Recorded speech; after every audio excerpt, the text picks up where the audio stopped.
당대회. 지금 여론조사가 보면 이것도 이제 전체적인 흐름을 타면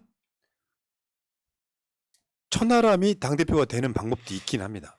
근데 내가 봤을 때 천하람의 확장성이 없는 것 같아요. 거기까지가 한계인 것 같아. 여론조사 한번 보면은 저 여론조사에 국민의힘 지지하고 국민의힘 책임 당원인 사람들 505명 대상하니까 천하람 2위로 나와요.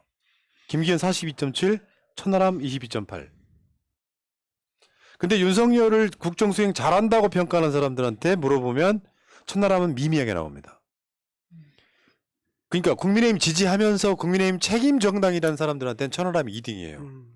문제는 이 여론조사라만 보면 지금 대책인 거는 김기현이 되겠지라는 게 일반적인 평가이긴 합니다만 천하람이 결선 투표를 가서 김기현을 이기는 방법은 바람을 타야 되는데 천하람은 다수의 국민의힘 지지층 저 42.7 김기현 지지표나 안철수 지지표 이런 걸 다 흡수하지 못할 거다라고 하는 게 대책인 예측인 거죠. 결국 김기현이 된다. 그래서 정봉주 의원이 그 얘기를 했던 거예요. 어떻게 돼도 김기현 된다. 그리고 즉 김기현 되면 우리가 땡큐다. 김기현 리스크. 여론조사가 그렇고요. 지금 문제는 깝깝한 게 여당이면요. 지금 좀 전에 저출산 이야기 나왔잖아요. 여당이면 그럴듯한 안을 내야 되는데 안이 안 나오는 이유가 두 가지가 있습니다. 컨텐츠가 없는 것도 있지만 그 안이라고 하는 게 지금 윤석열이 하고 있는 정책과 국민의힘에서 왔던 정책들이 지금 대안이 될 수가 없기 때문에 내놓지를 못하는 거예요. 안 그러면 입장이 확 바뀌어야 되거든요. 근데 그게 안 되는 상황인 거야. 예를 들면 윤석열이 왜 그 아동수당이라고 하는 게 문재인 정부 때 결정됐던 거거든요. 아동수당 예를 나오면 얼마씩 준다는 걸. 근데 그 이상 보편적으로 줘버리면 이재명의 기본소득이 돼버리거든. 근데 조금 더 줘야 되거든요. 그러니까 전체 생애 전 구간에서 아동 구간, 뭐 어떤 청년 구간, 구간 연결에다가 다 연결시키면 그게 기본소득이 되는 거예요. 그러니까 이렇게 확장을 시키지를 못하니까 방법이 없는 거거든요. 근데 이런 정책들이라는 게 나오지가 않은 상태에서 KTX 울산 뭐 윤심 어쩌고 저쩌고 너는 내부 총질 어쩌고 그러니까 애들이 보니까 딱 그거 아니에요. 봉숭아학당 혹시 코미디 보신 적 있으세요? 두 분은? 맞죠. 그럼요. 네.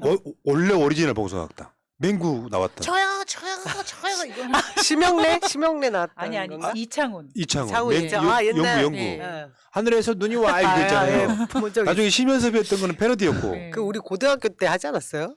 푸나님이나 저나 비슷한. 저는 태어나기 전이었던 것 같아요. 그래. 식민지시대 살았어. 근데 그 봉숭아학당이 저요저요가 그거잖아요. 윤석열 대통령님 저요. 네. 저도 찐윤이에요. 뭐 이런 식인 거잖아요. 천하람까지도 그래. 천하람도 윤석열 비판 하나 안 해. 비판 안 하죠. 윤핵 것만 비판하지. 그런데 이번에 확실히 그 국진당의 전당대회를 보면서 요즘 최근의 분위기를 보면서 야 안철수 진짜 아무것도 안 아니구나. 아무것도 안 하네. 라는 생각이 들고 의외로 황교안이가 굉장히 강하게 세게 나오네라는 생각은 해봅니다. 여러 가지 이유가 좀 돌긴 하더라고요. 이런 게 있어요. 나는 안철수가요. 지금 상황에서는 분노에 끌어차 있을 거라고 생각해요. 왜냐하면 단일화해서 공동 정권 만든 거예요. 근데 다 까였잖아요. 근데 나중에 윤핵관들에 의해서 점점점 위치가 줄어들기 시작하면서 당대표도 못하는 상황이 오면 안철수는 본전 생각 날 수밖에 없죠. 그러니까 탄압받는 안철수로 가면 대선 때 아니 총선 때 적당한 핑계를 대고 또 탈당할 가능성도 저는 있다고 봐요. 안철수 성격이 그런 성향이라니까 꽁 해가지고요. 결국에는 뭔가에 복수를 하는 스타일이에요. 이번에 당대표에서 안철수는 괜히 당대표가 되면 또 캐비넷이 얼리고 또 뒤가 털릴까봐 그냥 조용히 있다가 총선 뒤후에 저는 푸나님 말씀처럼 안 되겠다라고 또 튀어나올 가능성이 한 95% 정도 되겠죠? 근데 또 하나는 튀어나가기에도 그 캐비넷이 너무 무서울 수도 있다라는 생각도 해요. 그 전에 윤석열이 국진당을 나올래나? 그럴 수 있겠네요. 참 재밌다 진짜. 잔당대회입니다. 네. 그리고 그러면 당대표라도 당대표 생각해 봐봐요. 천하라면 그나마 조금 그런 것 같고 만약에 김기현이든 안철수든 다음에 황교안이든 된다고 한들 저쪽한테 도움이 되겠습니까? 천하람은 그나마 좀 무섭다니까. 이준석 그런 바람이 돌풍을 불까 봐 일으킬 좀 수 있죠, 무서운 새바람. 거죠. 그러면 누구한테도 우리는 땡큐예요. 김기현이 되면 가장 땡큐고. 근데 그자가 지금 일이 가능성이 되게 높은 거잖아요. 근데 그러면 최고위원 후보라도 정상적이어야 되는데 최고위원도 어떻게 싸우는지 한번 보여드릴까요, 여러분? 아, 최고위원 싸우는 거 봐봐요. 수준이 더 낮아. 그러니까 최고위원 싸우는 것부터 먼저 보여줘요. SNS 이따가 보셔도 되고. 이렇게 싸우고 있어요. 그냥 구경이나 하세요. 저는 저 기사 보고 천하람이 조수진한테 우리가 생각하는 저걸 똑같이 생각을 하고 저런 말을 했다는 게 너무 재밌었어요. 조선중앙TV 아나운서 같잖아요.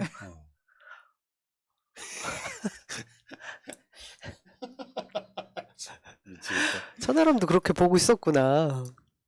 그래서 내가 한 말이에요.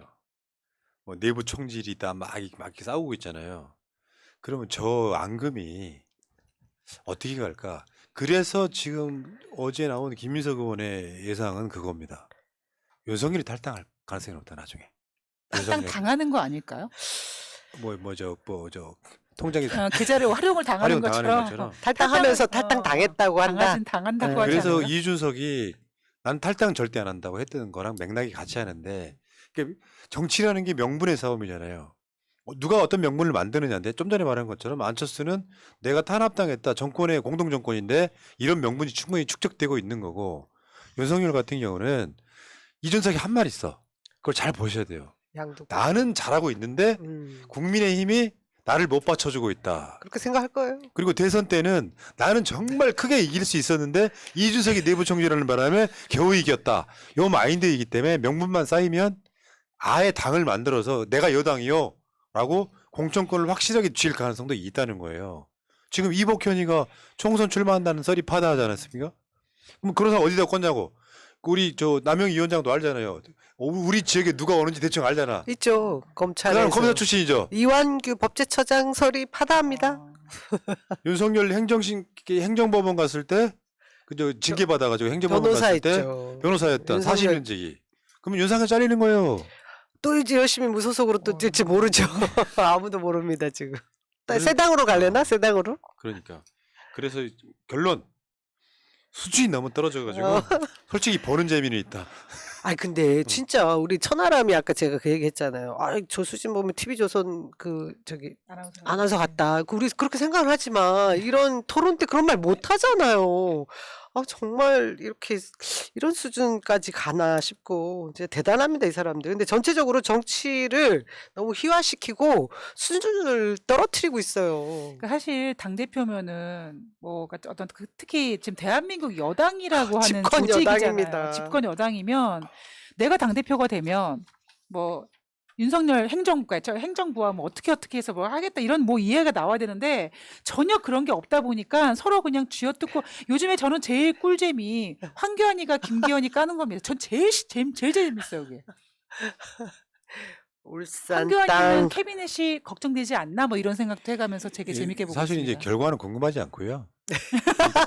결과는 궁금할 게 하나도 없고 맞아요. 누가 돼도 땡큐예요 진짜로. 그러니까 이게 정상적인 정당이 아니라는 게 그냥 보이는 게 대통령 그것도 못하는 대통령 발의한다는 건 부끄러운 일이거든. 정상적인 정당이면요 지지율이 저것밖에 안 나오는 취임 1년도 안 된 대통령 같으면 발의한다는 게 이상한 거잖아. 얘네들 지금 그럴 거예요. 윤석열이 그 마인드면 어떻게 하면 지지율 오를 거야. 예를 들면 내가 당 장악하면 지지율 오른다는 그런 논리일 거 아니에요. 가장 큰 문제가 윤석열 지지율이 국민의힘보다 떨어진다는 사실을 받아들이지 못하는. 그리고 중요한 사실이 있었군요, 진짜. 그러니까 소통이 안 되고 머리가 나쁘면 기본적으로 정치를 못 하다가 허우적대다가 국회의원들도요. 내가 공천 못 받을 지경에 이르면 당장 뭐 검찰이 무서워서 뭔가 숨죽여 있지만 법물 터지면은 박근혜 탄핵 때 조선일보가 뛰쳐나오거나 똑같은 현상 발생한데 그게 어느 타이밍에 올 거냐가 가장 큰 문제거든요. 근데 지금 다시 말씀드리지만 우리한테 가장 위협되는 적은 그나마 유승민이었습니다. 대통령이 모자라니까 여당이라도 좀 그나마 또 그중에 똑똑해 보이는 사람이 돼야 되는데 현실적으로 아까 여론조사 보셨잖아요. 그런 모든 게 사라지고 윤석열 폭정을 막아달라. 윤석열 심판 선거로 가기 시작하면 민주당이 하기 나름으로는 200석도 가능하다는 전문가들의 분석이에요. 그러니까 원래 권력의 법칙에서는 리더는 약간 어눌하고 그리고 리더의 주변에서 참모들 그런 사람들이 지혜롭고 똑똑해야 된다라고 하는데 지금 윤석열과 그 주변 사람들을 보면 윤석열도 워낙 무식하고 어눌하고 멍청이 같고 바보 같은 데다가 주위 사람들은 더더욱 그런 것 같습니다. 특히 윤석열이가 꼭 집어가지고 지금 밀고 있는 김기현이 어떤 말이나 이런 하는 행동 보면 야 어떻게 저런 인간이 정말 당대표로 나왔지라는 생각이 듭니다. 진짜로. 그러니까 정상이 아닌 당이라니까. 아니 나도 정치권에서 뭐 뭘 해본 적은 없는 정치 안 할 사람이지만 나도 마음속으로 정치하는 거거든요. 정책이 좋은 게 뭐가 있을까? 저 사람들 왜 비판해야 되고 저 사람들이 비판의 지점이 뭔가를 공부하다 보면 정치인의 마인드가 돼요. 그러면 오래 하다 보면 그게 보이거든요. 뭐가 문제인지. 얘네들은 정치인이라고 하는 놈들 더군다나 국정을 책임질 여당이 그게 하나도 없어요. 그러니까 정말 수준이 너무 떨어져서 보는 재미는 있지만 최소한 민주당이 그거 아니야. 이재명 당대표 나왔을 때도 무슨 공약들에 대한 이야기를 현실성 있네 없네라고 막 토론에 따지잖아요. 이게 그게 없다니까요. 저요 대통령님 저요 이런 거잖아. 거기 아니면 민주당 이재명을 까는 거. 참 한심한. 아까 그게 SNS 그거 이제 보여주면 돼요 이제. 국민의힘 당대표 후보 SNS 게시글 분석. 한심한 새끼들. 민주당 관련 비판. 김기현 87.3%, 안철수 69.6%, 대부분 이재명 대표예요. 천하람 7.6%, 황교안 53.4%. 국민의힘 관련한 비판.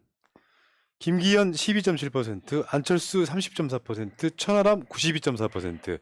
이제 그 내부 총질러라는 이미지를 주려고 저 데이터가 나온 건데 황교안 황교안은 후보가 지금 국민의힘도 비판하고 있죠. 46.6%. 저 데이터로만 보면 가장 균형 잡힌 그렇죠. 인물이네요. 굉장히 준비 많이 하고 나온 사람처럼 보여집니다 요즘에. 그렇습니다. 좀 더 해주세요. 자, 다음 주제